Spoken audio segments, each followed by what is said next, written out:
10 محرم دن ہے جس دن رب تعالیٰ نے یہ زمین و آسمان تخلیق کیے.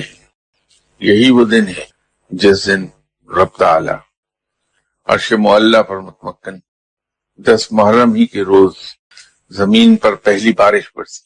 یہ یوم عاشوری تھا جس دن رب تعالیٰ کی پہلی رحمت اس زمین پر نازل ہوئی. حضرت آدم علیہ السلام جنت میں یوم عاشور ہی کو داخل کی.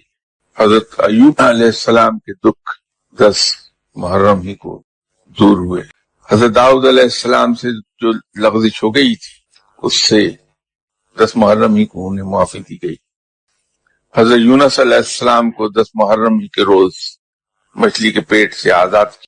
حضرت سلیمان علیہ السلام کو انسانوں اور جنوں پر حکومت یوم عاشور کو عطا فرمائی گئی. قیامت بھی 10 محرم کے روز ہوگی. حضرت ادریس علیہ السلام بلند مرتبے پر اسی روز اٹھائے گئے تھے. حضرت عیسیٰ علیہ السلام کی پیدائش 10 محرم کے روز کی. حضرت عیسیٰ علیہ السلام آسمانوں کو اٹھا لیے گئے تھے یوم عاشور کے. فرعون 10 محرم کو ڈبویا گیا تھا.